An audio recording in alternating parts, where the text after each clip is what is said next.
Hello everyone and welcome to today's B1 level English listening practice video. Today we will analyse a reading comprehension passage from the 2023 CET4 exam, which explores team building exercises in the workplace and the employees' reactions to them. Let's dive into the passage and understand it in detail. Team building exercises have become popular for managers trying to increase organisational and team harmony and productivity. Unfortunately, many employees resent compulsory bonding and often regard these exercises as a nuisance.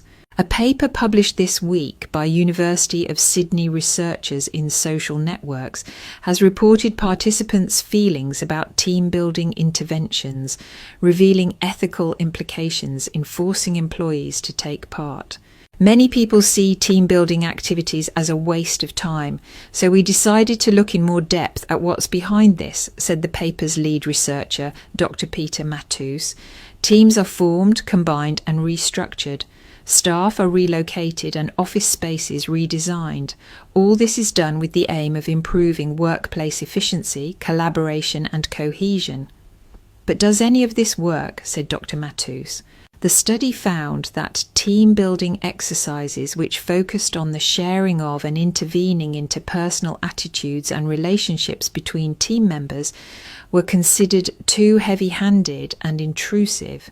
Although the researchers say some degree of openness and vulnerability is often necessary to make deep, effective connections with colleagues.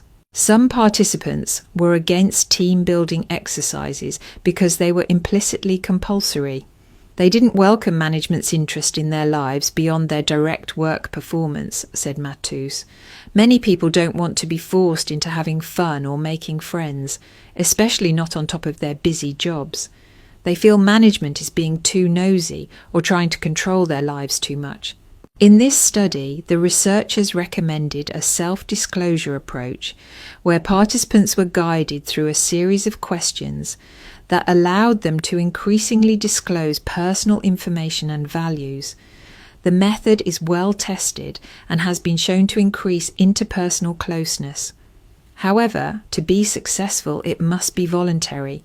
The researchers said there are numerous schools of thought that propose differing psychological methods for strengthening relationships.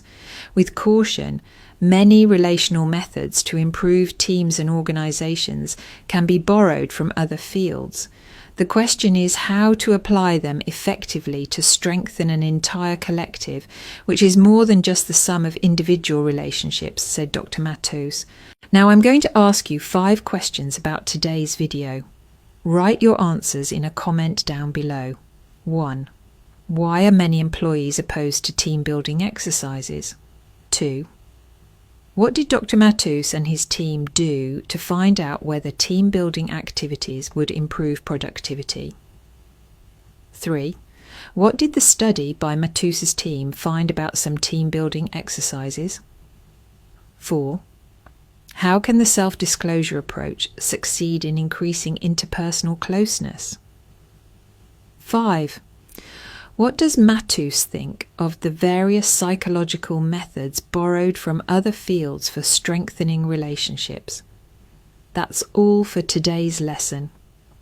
Keep practicing your English and I'll see you next time.